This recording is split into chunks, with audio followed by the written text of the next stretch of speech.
chỉ biết số là cũng chẳng một trình hết và bị cầm IP server chẳng thấy nên cái mình thua ca install Nginx cái đội chia thua ca uploadនៅ file ចូលទៅកាន់ file សាលាដើម្បី hosting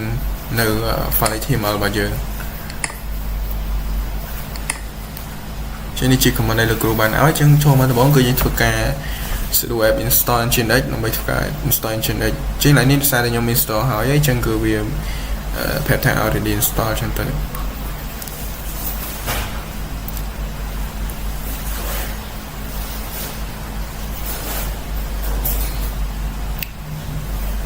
ចឹងចំណុចបន្ទាប់គឺយើងមកធ្វើការ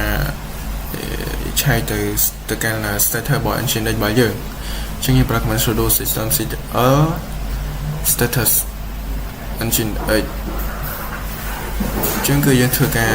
running ហើយចឹងយើងបាន enable ហើយដូចគ្នាចឹងយើងអត់ចាំបាច់ប្រើ command systemctl enable Nginx ទៀតទេអូខេចឹងចំណុចបន្ទាប់គឺយើងអាចមកធ្វើការ connect ទៅកាន់ FTP server បានហើយចឹងយើងបើក file Sala របស់យើងដូចជាបង្កើត assignment manager ថ្មីមក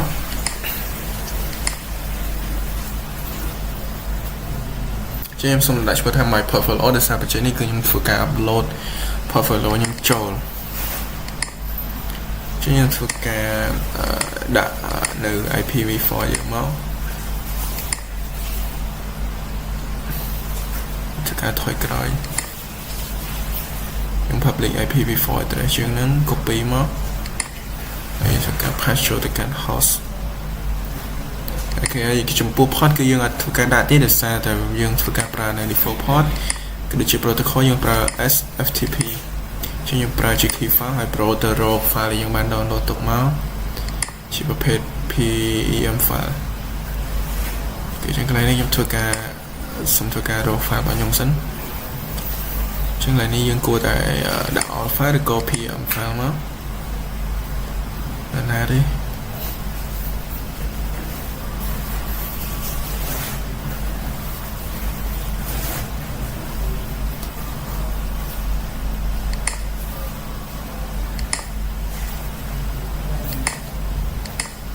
អូខេចឹងយើងបាន raw file យើងឃើញហើយចំពោះ user គឺយើងប្រើ default user ឈ្មោះថា Ubuntu ចឹងឡើយធ្វើការ connect មក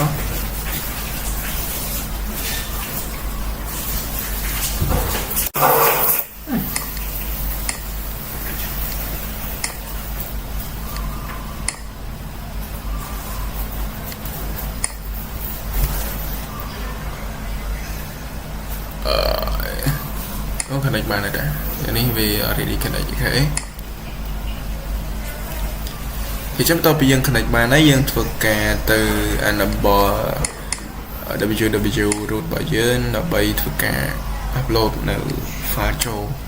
តទៅពីយើងប្រើ command enable ហើយគឺយើងអាចធ្វើការចូលមកកាន់ folder របស់យើងបានយើងថយក្រោយសិន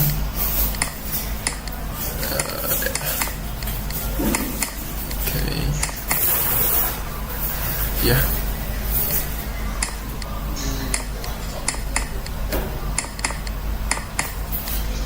Okay, chúng taធ្វើការចូលមកកាន់ VAR folder ហើយចូលកាន់ www html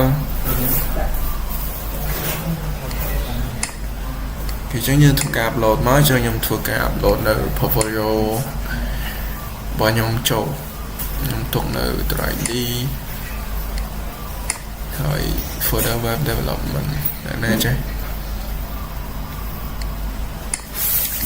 នេះ web development ហើយយកឆ្នាំទី2 portfolio អូខេចឹងខ្ញុំធ្វើការ control A ទីចូលមកជាពេលទីចូលគឺវានឹងធ្វើការ upload file យើងចូលគេចាំបន្ទាប់ពី upload ហើយយើងមកធ្វើការ number security group មួយចំនួនកន្លែងនេះគឺយើងអាច number ទៅលើនេះមានដូចជា HTTP SSH ជាដើមហើយយើង custom មួយចំនួនយើងធ្វើការ number ហើយយើងខ្ញុំអត់ដល់ number ទៀតទេជាចុងក្រោយគឺយើងធ្វើការ system ctl reload Nginx ដល់ពីយើង upload file យើងអាច reload វាសូមធ្វើការបញ្ជាក់ comment បន្តិចណាត្រូវអី đó cái tập bây giờ rồi trên đây thấy cứ dương một số cả bạn ở IPv4 mà dương chứng thì thay Việt Nam ấy nè rồi cả pass trong đầu tiên ok chứng profile và nhóm đại nhóm bạn upload cho file TP server cứ vì bạn đái hỏi chụp bộ cái record của mình là bạn đang đi kia còn được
បើជំរាបសួរលោកគ្រូខ្ញុំបាទឈ្មោះជ័យណាហើយមកពីក្រុម AV7 ហើយថ្ងៃនេះគឺខ្ញុំមកធ្វើការ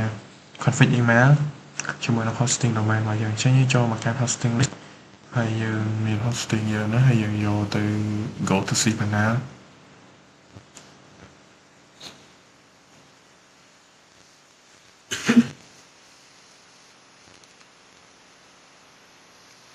ចំណងឲ្យយើង scroll មក home យើងរកពី email អនហើយយើងធ្វើការ create email មកចំណងឲ្យនេះគឺយើងត្រូវដាក់ឈ្មោះអីគឺវា domain របស់យើងអញ្ចឹងខ្ញុំដាក់ឈ្មោះថា CLH យើងចូល CLH Available ធ្វើការ generate password មកធ្វើការ copy នេះ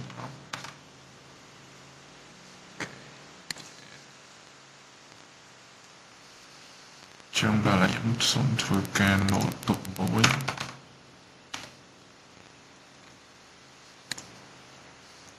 CLH password ចឹងយើង copy email ទុកមួយនេះគ្នាហើយយើងធ្វើការចូលមកកាន់ Outlook របស់យើងហើយគឺយើងយកនេះមក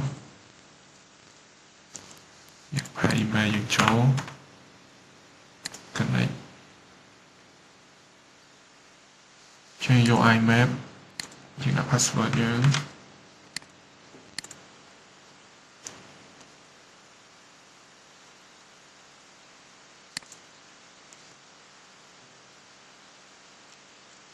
ហើយយើងដាក់មកចំណុចនេះគឺយើងបានចូលមកដល់ហើយយើងអាចធ្វើការ send email ទៅsend មកកាន់ខ្លួនឯងមកចំណុចនេះយើងដាក់ថា AV7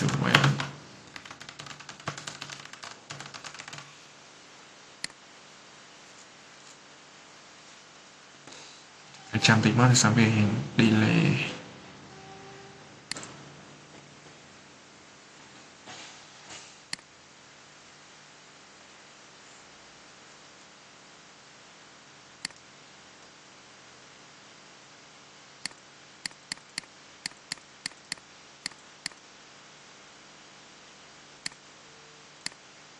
គេចឹងមកហើយនេះយើងដាក់ AV7 Hello World ចឹងយើងធ្វើការ send ទៅខាងក្រៅអញ្ចឹងខ្ញុំធ្វើការបើក Gmail ខ្ញុំមួយហើយខ្ញុំមកទៅយក email នេះចុះ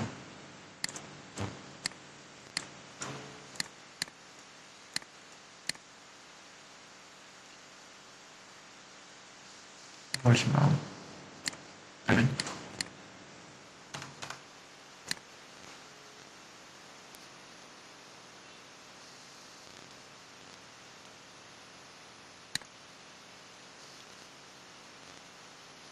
គេចេញនេះគឺជា personal email របស់ខ្ញុំខ្ញុំធ្វើការ send ទៅដូចគ្នា gmail.com នេះអត់ CC ទេយើងដាក់ subject យើងដាក់ hello WhatsApp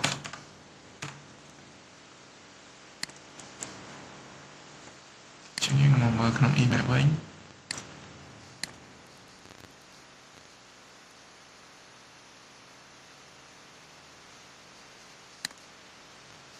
Gdoc team នេះ WordPress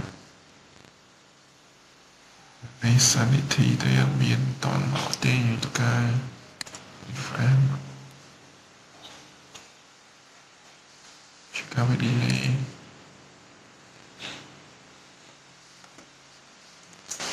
នេះយើងបានដោយសារតែខ្ញុំបានបាត់តែពីមកជួយទៅពេលដែលផ្លែមកគឺវាស្ថិតនៅក្នុង spam គឺខ្ញុំឃើញហើយ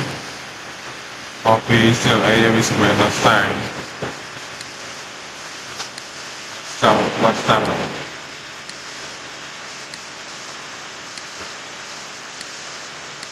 Chắc cái đó nghe bạn nói có được không?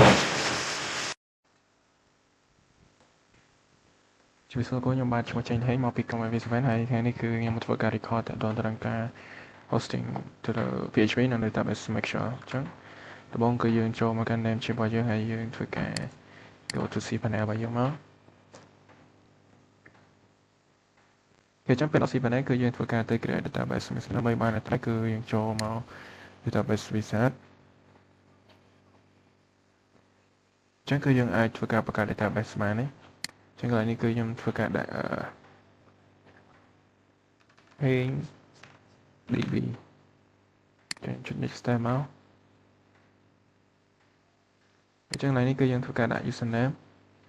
ខ្ញុំសូមដាក់ថា hey ដដែលហើយ password យើងធ្វើការ generate បាន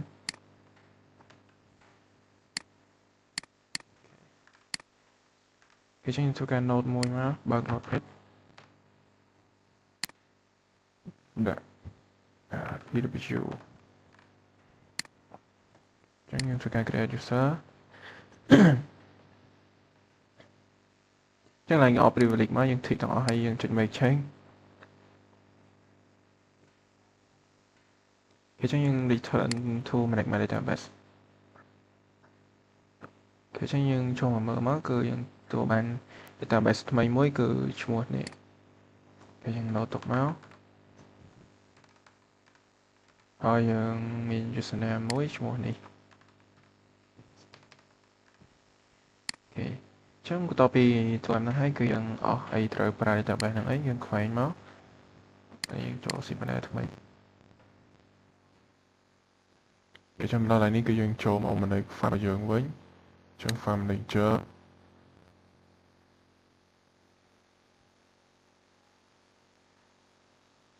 គេចឹងយើងចូលមក public HTML មកទៅទៅនឹង hosting ចឹងអានេះគឺជា file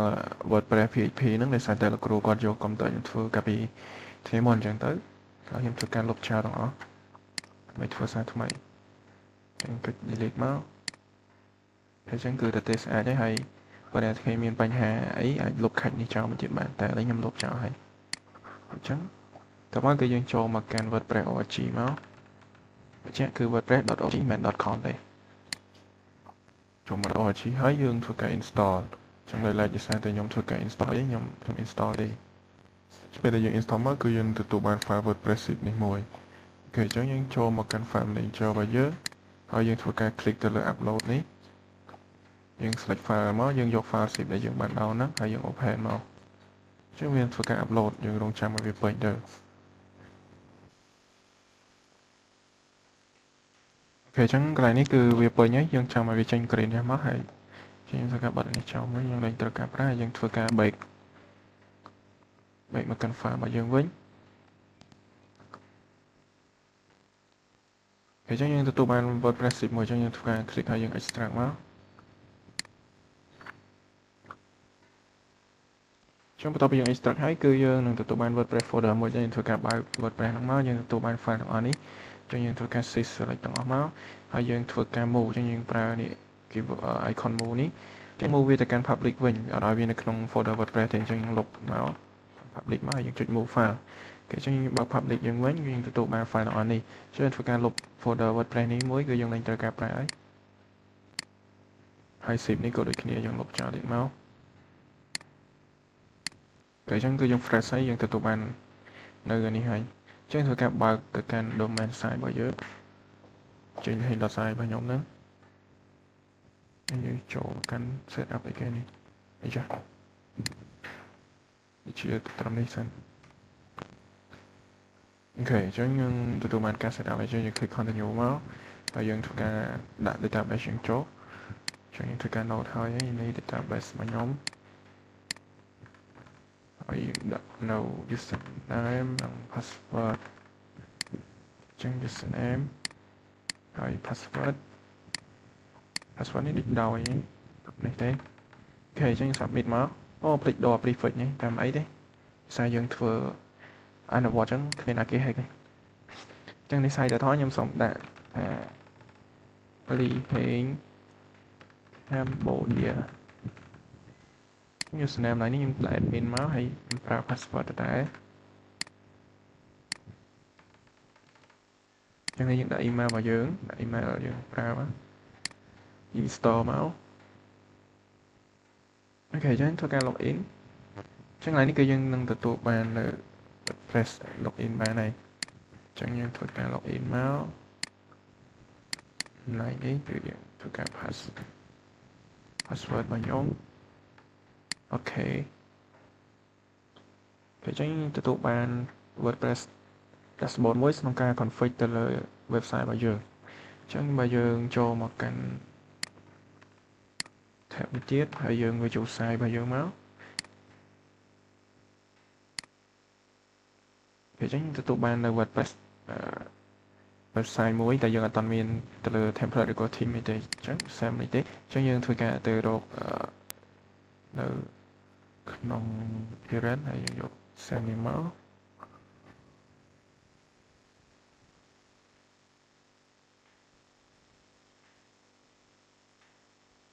ok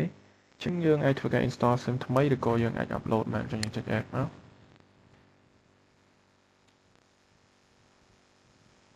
ok chứng nhom thuộc cả ô tô họ từ lừa xem nào mũi để free ở mũi anh ấy đi cho nhom ban install how vậy trong nhom dọc activate em đâu chứng dương cho một kênh website dương với ok tụi bạn nữ website mùi anh đi chia toàn sẽ được borders anh miền tầm một hết thuộc cả đồ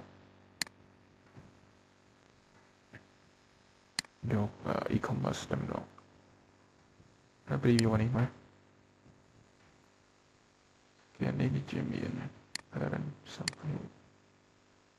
thế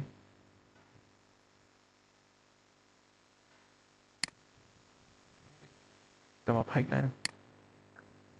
no quay cháu trong những search e-commerce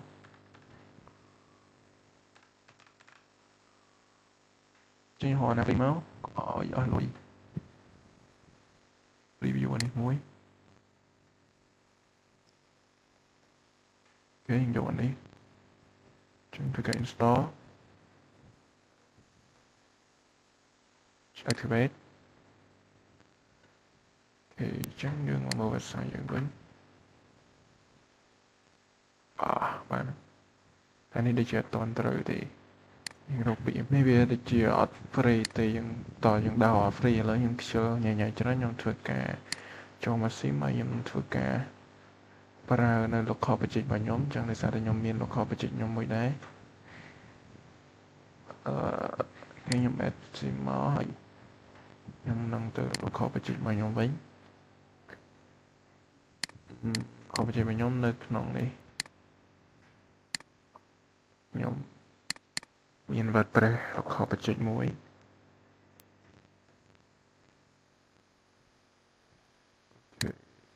start site must have your site order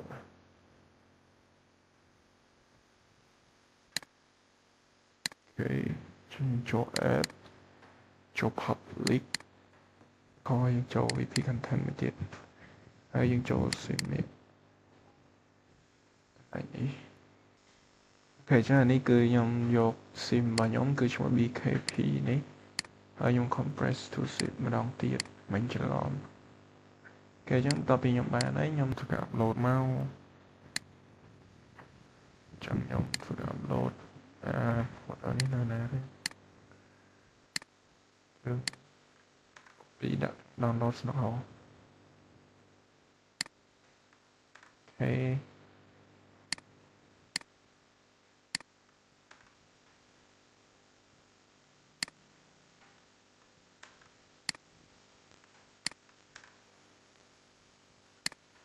trong bạn ấy dương màu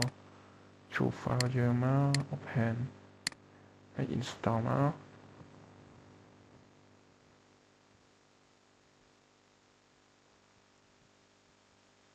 trong nhóm activate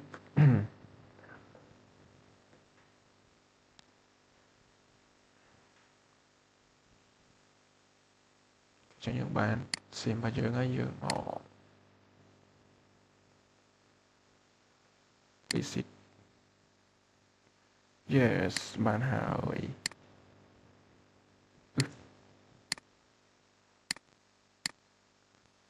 នេះមាន error page ខ្លះមួយចំនួនសារ config អត់តាន់ត្រូវប៉ុន្តែយើងអាច upload នៅ local project យើងចូលមកអញ្ចឹងចំណុចតគឺយើងមកឆែកទៅលើ database អូខេអញ្ចឹងអានេះគឺខ្ញុំធ្វើការជា local project របស់ខ្ញុំអញ្ចឹងខ្ញុំមានបាន set up ទៅលើហើយទៅតรงនឹង content type មួយចំនួនដូចជា partner product service អីគឺមានតែតรงនឹង database ទាំងអស់អញ្ចឹងគឺចំណុចបន្ទាប់ខ្ញុំចូលមកកាន់អានេះអូនេះ database អញ្ចឹងគឺយើងយកនេះអូខេអញ្ចឹងគឺខ្ញុំយកនេះហើយយើងធ្វើការ export អូខេអញ្ចឹងយើងចុច export មកអញ្ចឹងយើងបើកមាននៅក្នុងនេះចុះ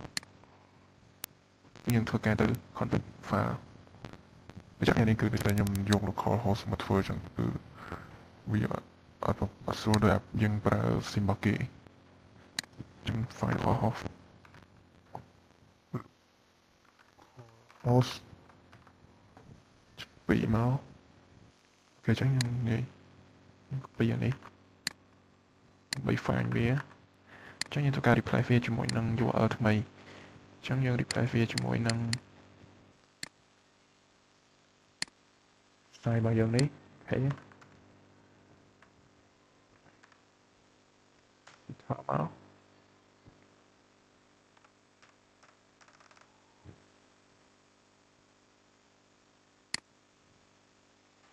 គេចាំតទៅយើង replace វាជាមួយនឹង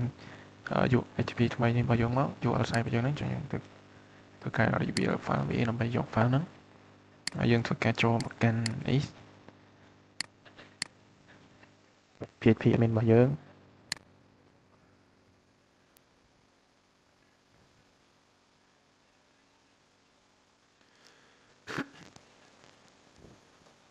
អញ្ចឹងនេះគឺ database របស់យើងគឺយើងមាន database មានតែបងមានអីច្រើនអញ្ចឹងយើងធ្វើការ import នៅចា import file របស់យើងហ្នឹង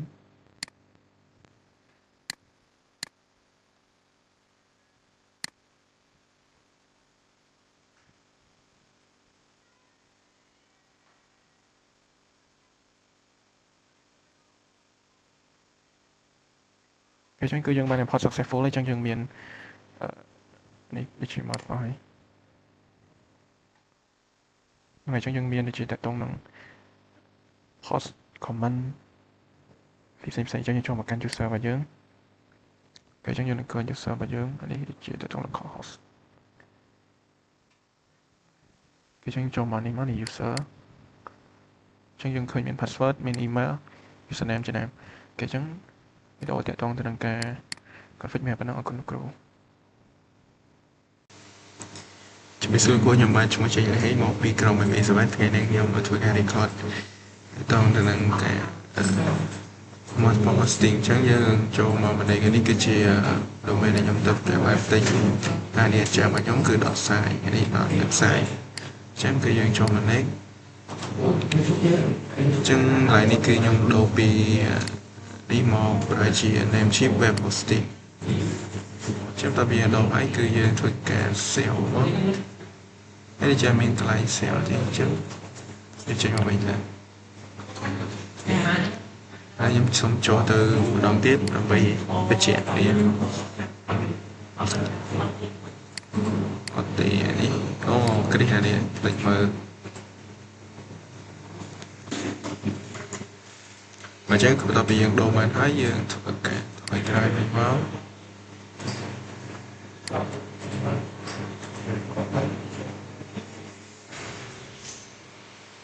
ហើយខ្ញុំសូមមកធ្វើការឆែកញ៉ាំអាចវា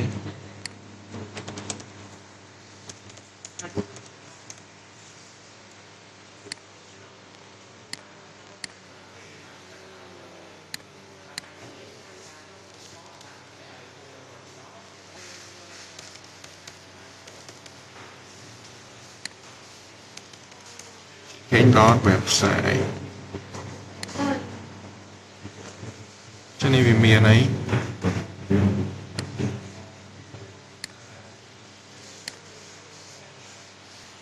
តពីយើងឆែកទៀតហើយយើងចូល cPanel មកចឹងយើងធ្វើការចូលទៅ cPanel ដើម្បីទៅ add domain ដែលយើងទៅទិញចឹងយើងអស់មករកពាក្យ domain ចឹងយើងធ្វើការ create new domain ហើយយើងយក domain ថ្មីខ្ញុំគឺ jd.website គេចឹងយើងធ្វើការ submit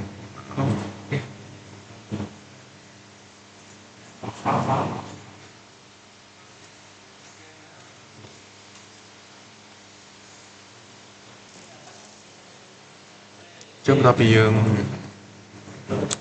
register domain ថ្មីបានហើយយើងធ្វើការបានវាបានគេចឹងយើងអាចមកក្រោយវិញបាទចឹងចំណុចបន្ទាប់តពីយើងបង្កើតនៅ domain register domain ហើយយើងចូលមក file manager មក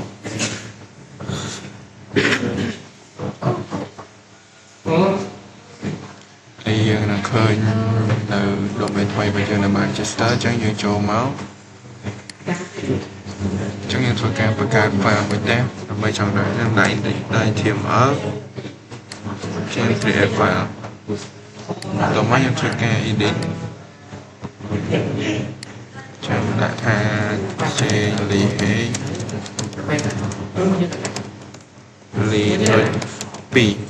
ហើយធ្វើការ save change មកចឹងយើងមកមើលនេះវិញ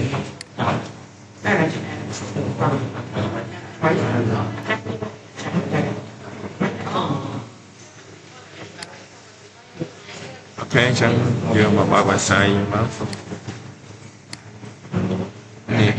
អូខេចឹងបន្ទាប់ពីយើងទៅហើយយើងមកដាក់នៅ WordPress ចូលចឹងធ្វើការលុបអានេះចេញវិញ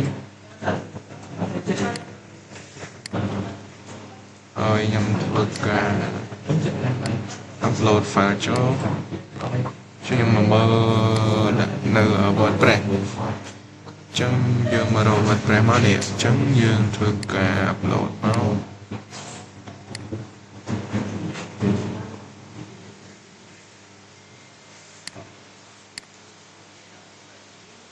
ចឹងយើងចាំវារហូតដល់វាពេញ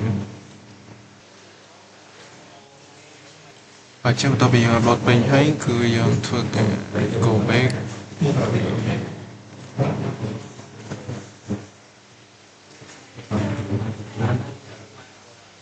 ហើយយើងធ្វើការ extract មក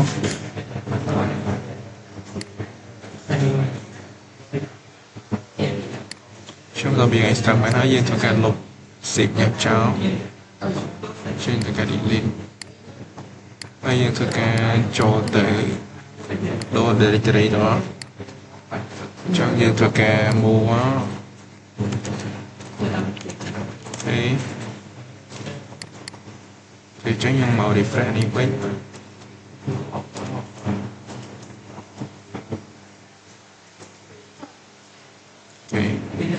ចឹងយើងធ្វើការមកកើតនៅ database ចឹងយើងចូល database វិសានេះគេចឹងដាក់ឈ្មោះជា li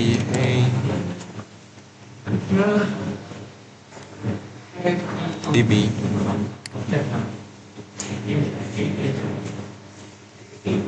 username ដាក់ retain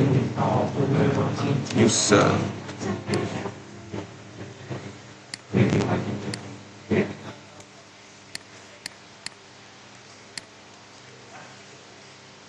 ខ្ញុំធ្វើការ note ទុកមួយ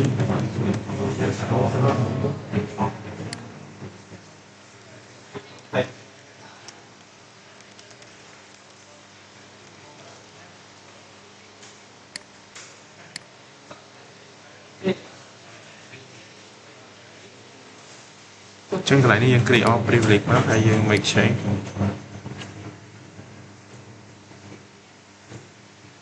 ចឹងតមកគឺយើងធ្វើការ return ទៅ manage database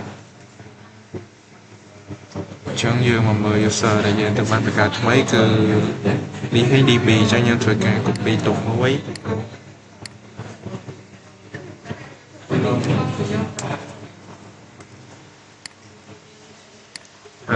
user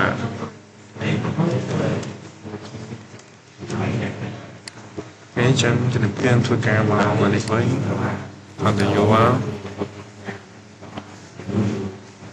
school cho những đạo quên vào đây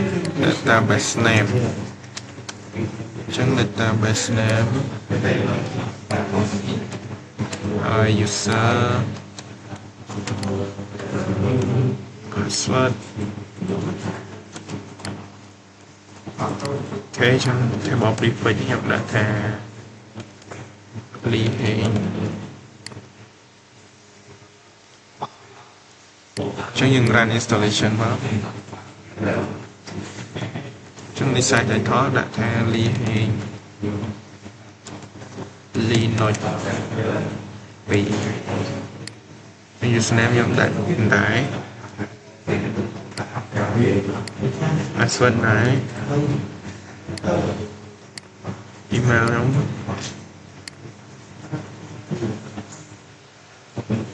để chuẩn bị sẵn sàng cho những thực hành login mất trong những đại rồi user này email rồi có username ok cho những password login ok cho những mà đo tiền bằng cái cho những top những thuộc cả cho tất cả appearance hay sim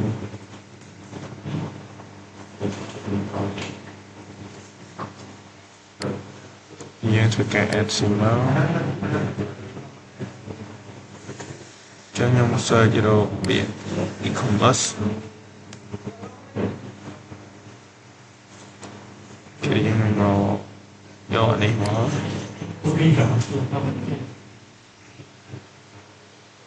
cái những activate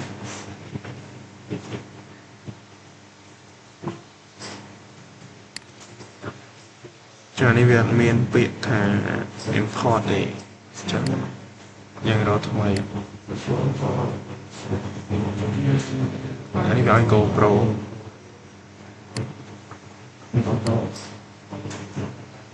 trên sự casco video xem đâu để cho những thực cái hậu mà đây cho những miền biển import demo cho những dội import demo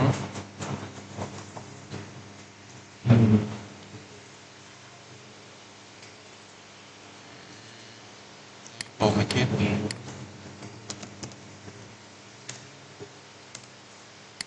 นี่จบแล้วไซต์เนี่ยจ้ะเว็บไซต์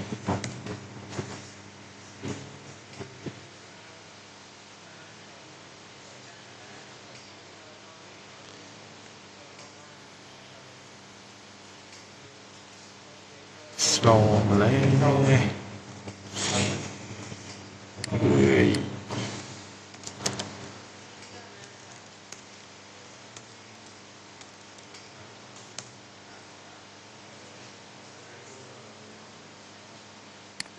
anh em từ tố mà cái đi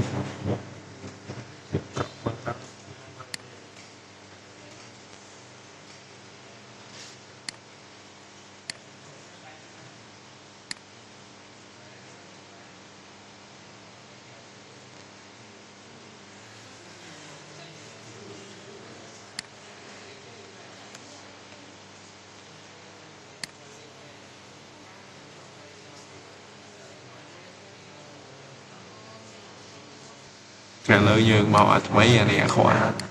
đây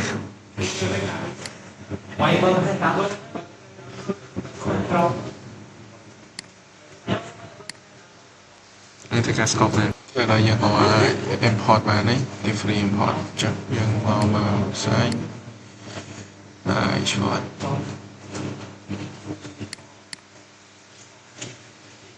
trong video mình ở bên đó còn